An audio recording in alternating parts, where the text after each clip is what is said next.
ಪ್ರಿಯ ವೀಕ್ಷಕರೇ, ಕನ್ನಡ ಸಂತೆ ಯೂಟ್ಯೂಬ್ ಚಾನಲ್ಗೆ ನಿಮಗೆಲ್ಲ ಸ್ವಾಗತ ಸುಸ್ವಾಗತ. ಇವತ್ತಿನ ಇಂಟ್ರೆಸ್ಟೆಡ್ ಟಾಪಿಕ್ ಹೆಸರು ಡಿಜಿಟಲ್ ಸ್ಟ್ರೈಕ್ ಅಂತ ಕಣ್ರಿ. ಏನಿದು? ಇದರಿಂದಾಗಿ ನಮ್ಮ ದೇಶದ ಜನರು ಹೇಗೆಲ್ಲ ಕೋಟಿ ಕೋಟಿ ಹಣವನ್ನು ಕಳೆದುಕೊಳ್ತಾ ಇದ್ದಾರೆ, ಲಕ್ಷ ಲಕ್ಷ ಹಣ ಬ್ಯಾಂಕ್ ಅಕೌಂಟಿಂದ ರಾತ್ರೋರಾತ್ರಿ ಮಾಯವಾಗ್ತಿದೆ, ಹಾಗೂ ಇದರಿಂದ ನಮ್ಮನ್ನು ನಾವು ಹೇಗೆ ರಕ್ಷಣೆ ಮಾಡಿಕೊಳ್ಳಬಹುದು ಎಂಬುದರ ಬಗ್ಗೆ ಫುಲ್ ಡೀಟೇಲ್ಸ್ ಕೊಡ್ತೀನಿ. ಗೆಳೆಯರೆ, ಸಂಪೂರ್ಣ ಮಾಹಿತಿಗಾಗಿ ವಿಡಿಯೋವನ್ನು ಪೂರ್ತಿ ನೋಡಿ. ಇಷ್ಟವಾದಲ್ಲಿ ಒಂದು ಲೈಕು, ಶೇರು, ಸಬ್ಸ್ಕ್ರೈಬು ಬರಲಿ. ಪ್ರಿಯ ವೀಕ್ಷಕರೇ, ಈ ಡಿಜಿಟಲ್ ಅರೆಸ್ಟ್ ಅಂದರೆ ಏನು ಅಂತ ಅರ್ಥ ಮಾಡ್ಕೊಳ್ಳೋದಕ್ಕೆ ಒಂದಷ್ಟು ಎಕ್ಸಾಂಪಲ್ಗಳನ್ನು ತೆಗೆದುಕೊಳ್ಬೇಕಾಗತ್ತೆ. ಇತ್ತೀಚೆಗೆ ನಡೆದಂತಹ ಪಾರ್ಲಿಮೆಂಟ್ ಸೆಕ್ಯೂರಿಟಿ ಬ್ರೀಚ್, ಲೋಕಸಭೆಯಲ್ಲಿ ನಡೆದ ಭದ್ರತಾ ಲೋಪ ಪ್ರಕರಣ ಪ್ರಪಂಚದಾದ್ಯಂತ ಕೆಟ್ಟ ರೀತಿಯಲ್ಲಿ ಸುದ್ದಿ ಮಾಡ್ತಕೊಂಡ್ರಿ.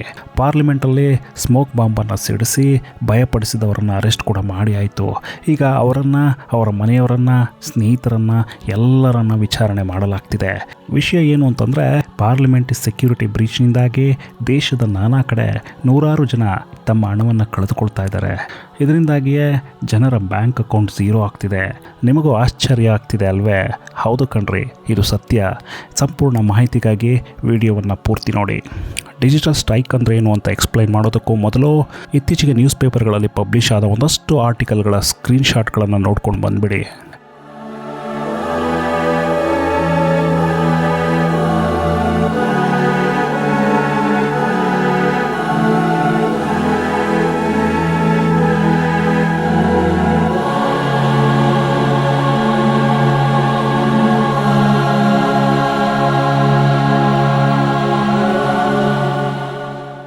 ಇಂಟರ್ನೆಟ್ ಕ್ರಾಂತಿ ಅನ್ನೋದು ಭಾರತದಲ್ಲಿ ಜೋರಾಗಿ ಎಸ್ಸಾಗ್ತಿದೆ. ಸಾಕಷ್ಟು ಯಶಸ್ಸನ್ನು ಸಹ ಕಂಡಿದೆ. 3G ಆಯಿತು, 4G ಆಯಿತು, ಈಗ 5G ಯುಗ ಕಂಡ್ರಿ. 5G ಮೊಬೈಲ್ ಲಾಂಚ್ ಆಯಿತು, 5G ಇಂಟರ್ನೆಟ್ ಕೂಡ ಲಾಂಚ್ ಆಯಿತು. ಮೊಬೈಲ್ ಇಲ್ಲದೆ ಏನೂ ಆಗೋದೇ ಇಲ್ಲ ಅನ್ನುವಂತಹ ಒಂದು ಸ್ಥಿತಿಗೆ ನಾವೆಲ್ಲ ಬಂದು ತಲುಪಿದ್ದೇವೆ. ಮಾನವ ಅನ್ನೋನು ದಿನದ ಸಾಕಷ್ಟು ಪಾಲನ್ನು ಮೊಬೈಲ್ ಬಳಕೆಗೆ ಮೀಸಲಿಟ್ಟಿದ್ದಾನೆ, ಹಾಗೂ ಮೊಬೈಲ್ ಅನ್ನುವಂತಹ ಒಂದು ಪ್ರಪಂಚ ದೊಡ್ಡದಾಗ್ತಾನೆ ಹೋಗ್ತಿದೆ.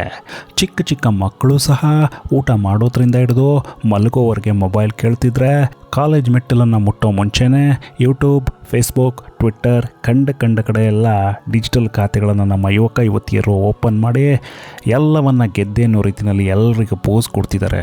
ಬಹುಶಃ ಮೊಬೈಲ್ ಇಲ್ಲದೇ ಇದ್ದರೆ ಜೀವನವೇ ಇಲ್ಲ ಅನ್ನೋ ರೀತಿಯಲ್ಲೇ ನಮ್ಮ ಜನರು ಮೊಬೈಲ್ ಮೇಲೆ ಡಿಪೆಂಡ್ ಆಗ್ತಿದ್ದಾರೆ. ಈ ಒಂದು ಡಿಪೆಂಡೆನ್ಸಿಯನ್ನೇ ಅಸ್ತ್ರವಾಗಿ ಬಳಸಿಕೊಂಡಂತಹ ಕೆಲ ಕೀಚಕರು, ಸೈಬರ್ ಕಳ್ಳರು, ಆನ್ಲೈನ್ ಕಳ್ಳರು ನಮ್ಮ ಜನರಿಂದ ಅವರ ಮೊಬೈಲ್ ಮೂಲಕವೇ ರಾತ್ರೋರಾತ್ರಿ ಲಕ್ಷ ಲಕ್ಷ ಹಣವನ್ನು ದೋಚ್ತಾ ಇದ್ದಾರೆ ಕಣ್ರಿ. ಜನ ತಮ್ಮ ಸಣ್ಣ ಪುಟ್ಟ ತಪ್ಪಿನಿಂದಾಗಿ ತಾವು ಕಷ್ಟಪಟ್ಟು ದುಡಿದು ಸೇವ್ ಮಾಡಿದಂಥ ಹಣವನ್ನು ಕಳೆದುಕೊಳ್ತಾ ಇದ್ದಾರೆ. ಬ್ಯಾಂಕ್ ಅಕೌಂಟ್ ರಾತ್ರೋರಾತ್ರಿ ಝೀರೋ ಆಗ್ತಿದೆ. ಇತ್ತೀಚೆಗೆ ಮಾರ್ಕೆಟ್ಗೆ ಹೊಸದಾಗಿ ಎಂಟ್ರಿ ಕೊಟ್ಟಿರೋ ಸೈಬರ್ ಕಳ್ಳರ, ಆನ್ಲೈನ್ ಕಳ್ಳರ ಹೊಸ ಅಸ್ತ್ರದ ಹೆಸರೇ ಡಿಜಿಟಲ್ ಅರೆಸ್ಟ್ ಅಂತ ಕಂಡ್ರಿ. ಗೆಳೆಯರೆ, ಒಮ್ಮೆ ಸ್ವಲ್ಪ ಯೋಚಿಸಿ. ಈ ಮೊಬೈಲ್ನ ಡಿಂಗ್ ಚಾಕ್ ಯುಗದಲ್ಲಿ ಒಂದು ವೇಳೆ ನೀವಿರುವ ಜಾಗವೇ ಜೈಲಾದರೆ, ಹಾಗೂ ನಿಮ್ಮ ಕೈನಲ್ಲಿರೋ ಮೊಬೈಲ್ ಅಥವಾ ಕಂಪ್ಯೂಟರ್ ಸ್ಕ್ರೀನ್ಗಳೇ ನಿಮ್ಮನ್ನು ಬಂಧಿಸಿಕೊಳ್ಳವಾದರೆ ಹೇಗಿರುತ್ತೆ ಅಂತ ಒಂದು ಕ್ಷಣ ಊಹೆ ಮಾಡ್ಕೊಳ್ಳಿ. ಇದನ್ನೇ ಟೆಕ್ನಿಕಲ್ ಭಾಷೆಯಲ್ಲಿ ಡಿಜಿಟಲ್ ಅರೆಸ್ಟ್ ಅಂತ ಕರೆಯಲಾಗ್ತಿದೆ. ಪ್ರಿಯ ವೀಕ್ಷಕರೇ, ನಮ್ಮ ಪೊಲೀಸ್ ಭಾಷೆಯ ಅರೆಸ್ಟ್ಗೂ ಇತ್ತೀಚೆಗೆ ಟ್ರೆಂಡ್ ಸೃಷ್ಟಿ ಮಾಡಿರೋ ಡಿಜಿಟಲ್ ಅರೆಸ್ಟ್ಗೂ ಸಾಕಷ್ಟು ವ್ಯತ್ಯಾಸವಿದೆ. ಡಿಜಿಟಲ್ ಅರೆಸ್ಟ್ ಅನ್ನೋದು ಒಂದು ಶಿಕ್ಷೆ ಅಲ್ಲ ಕಣ್ರಿ, ಇದೊಂದು ಇಲ್ಲೀಗಲ್ ಪ್ರಾಸೆಸ್. ಅಂದರೆ ಜನರನ್ನು ಪ್ಲ್ಯಾನ್ ಮಾಡಿ ಎದುರಿಸಿ ಅವರ ಬಳಿ ಇರೋ ಹಣವನ್ನು ಖಾಲಿ ಮಾಡ್ತಾರೆ, ಅದು ಕೂಡ ಆನ್ಲೈನ್ ಮೂಲಕ. ಅದನ್ನು ಮಾಡೋದೇ ಸೈಬರ್ ಕಳ್ಳರು. ಇದನ್ನು ಹೇಗೆ ಮಾಡ್ತಾರೆ?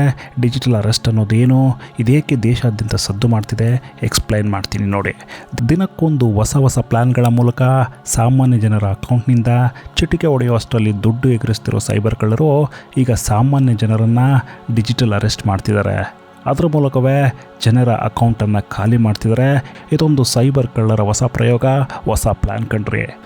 ಮೊದಲ ಡಿಜಿಟಲ್ ಅರೆಸ್ಟ್ ಪ್ರಕರಣ ಭಾರತದ ನೋಯ್ಡಾದಲ್ಲಿ ಅಫಿಷಿಯಲ್ ಆಗಿ ರಿಜಿಸ್ಟರ್ ಆಗುತ್ತೆ ಕಣ್ರಿ. ಈ ಒಂದು ಪ್ರಕರಣದಲ್ಲಿ ಓರ್ವ ಮಹಿಳೆ 1 ದಿನದ ಮಟ್ಟಕ್ಕೆ ಡಿಜಿಟಲ್ ಅರೆಸ್ಟ್ ಆಗಿ ಬರೋಬ್ಬರಿ ತನ್ನ ಅಕೌಂಟ್ನಲ್ಲಿದ್ದ 11 ಲಕ್ಷವನ್ನು ಕಳೆದುಕೊಳ್ತಾರೆ. ಇವತ್ತಿನವರೆಗೆ ಬೆಂಗಳೂರು ಒಂದೇ ನಗರದಲ್ಲಿ 300ಕ್ಕೂ ಹೆಚ್ಚು ಡಿಜಿಟಲ್ ಅರೆಸ್ಟ್ ಪ್ರಕರಣಗಳು ದಾಖಲಾಗಿವೆ ಕಣ್ರಿ. ಇತ್ತೀಚೆಗೆ ಪಾರ್ಲಿಮೆಂಟ್ನಲ್ಲಿ ಸೆಕ್ಯೂರಿಟಿ ಬ್ರೀಚ್ ನಡೆದಿದೆ. ಪಾರ್ಲಿಮೆಂಟ್ನಲ್ಲಿ ಕೆಲವು ಯುವಕರು ಸ್ಮೋಕ್ ಹಚ್ಚಿ ಸುದ್ದಿಯಾಗಿದ್ದು ದೇಶದೆಲ್ಲೆಡೆ ಸುದ್ದಿಯಾಗಿದೆ. ಹಾಗೂ ಇದೇ ವಿಚಾರವಾಗಿ ಸೋ ಕಾಲ್ಡ್ ನಮ್ಮ ಮಾಧ್ಯಮಗಳು ಬ್ರೇಕಿಂಗ್ ನ್ಯೂಸ್ಗಳನ್ನು ಹಾಕ್ಕೊಂಡು ಡಿಬೇಟ್ ಮಾಡಿ ಎಲ್ಲರಿಗೂ ಈ ಸುದ್ದಿಯನ್ನು ವೈರಲ್ ಮಾಡ್ತಿವೆ.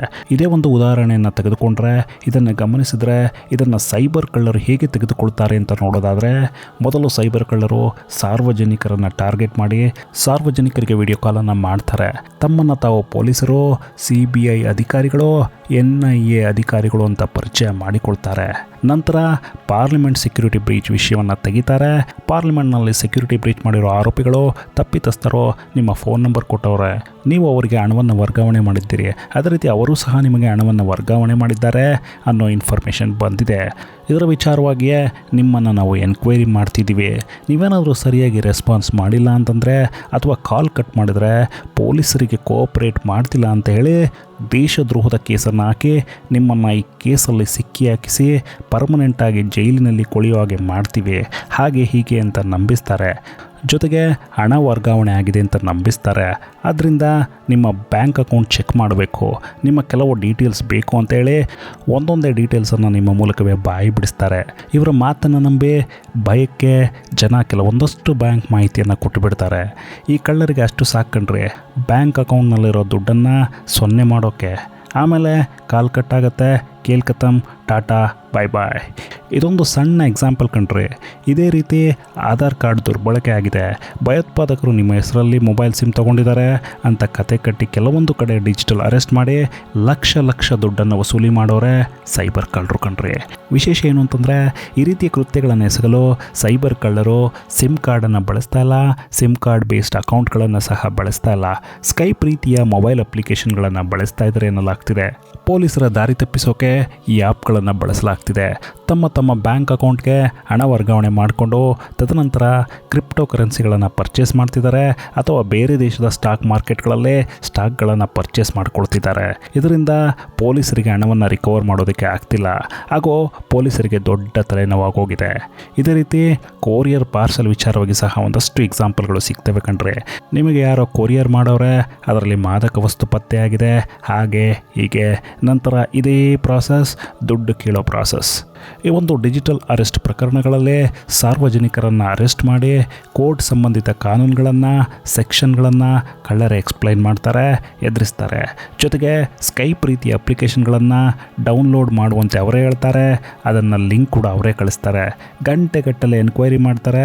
ಅದರ ನೆಪದಲ್ಲಿ ಎಲ್ಲ ಬ್ಯಾಂಕ್ ವಿವರವನ್ನು ಪಡೆದುಕೊಂಡು ಬ್ಯಾಂಕ್ ಅಕೌಂಟ್ಗಳನ್ನು ಝೀರೋ ಮಾಡ್ತಾರೆ. ಬ್ಯಾಂಕ್ ಅಕೌಂಟ್ ಝೀರೋ ಆಗೋವರೆಗೆ ನಿಮ್ಮನ್ನು ಆನ್ಲೈನ್ನಲ್ಲಿ ಅಥವಾ ಮೊಬೈಲ್ ಮೂಲಕವೇ ಎನ್ಕ್ವೈರಿ ಮಾಡ್ತಾನೆ ಇರ್ತಾರೆ. ಇಂತಹ ಡಿಜಿಟಲ್ ಅರೆಸ್ಟ್ನಿಂದಾಗಿ ಭಯಪಟ್ಟು ದುಡ್ಡು ಕಳೆದುಕೊಂಡವರ ಸಂಖ್ಯೆ ಹೆಚ್ಚುತ್ತಾನೆ ಇದೆ. ಇತ್ತೀಚೆಗೆ ಬೆಂಗಳೂರಿನ IASc ವಿಜ್ಞಾನಿಯೊಬ್ಬರು ವಿದ್ಯಾವಂತರು 83 ಲಕ್ಷವನ್ನು ಕಳೆದುಕೊಂಡಿದ್ದಾರೆ. ಇನ್ನೊಬ್ಬರು 1,52 ಲಕ್ಷವನ್ನು ಕಳೆದುಕೊಂಡಿದ್ದಾರೆ.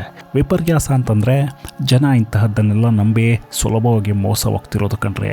ನಮ್ಮ ದೇಶ ದೊಡ್ಡ ರೀತಿಯಲ್ಲಿ ಡೆವಲಪ್ ಆಗ್ತಿದೆ, ದೊಡ್ಡದಾಗಿ ಸದ್ದು ಮಾಡ್ತಿದೆ, ದೊಡ್ಡ ಟೆಕ್ನಾಲಜಿಯನ್ನು ಬಳಸಲಾಗ್ತಿದೆ, ಚಂದ್ರ ಲೋಕಕ್ಕೆ ಲಗ್ಗೆ ಇಟ್ಟಾಗಿದೆ.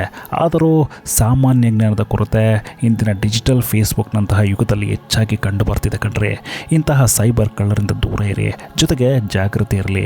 ಏನೇ ವಿಚಾರವಾಗಲಿ, ಎಂತಹದ್ದೇ ವಿಚಾರವಾಗಲಿ, ಸ್ವಲ್ಪ ಡೌಟ್ ಬಂದರೂ ಸಹ ಕೂಡಲೇ ಎಚ್ಚರ ವಹಿಸಿ ಸೈಬರ್ ಕ್ರೈಮ್ ಡಿಪಾರ್ಟ್ಮೆಂಟ್ಗೆ ಕಂಪ್ಲೇಂಟ್ ಮಾಡಿ.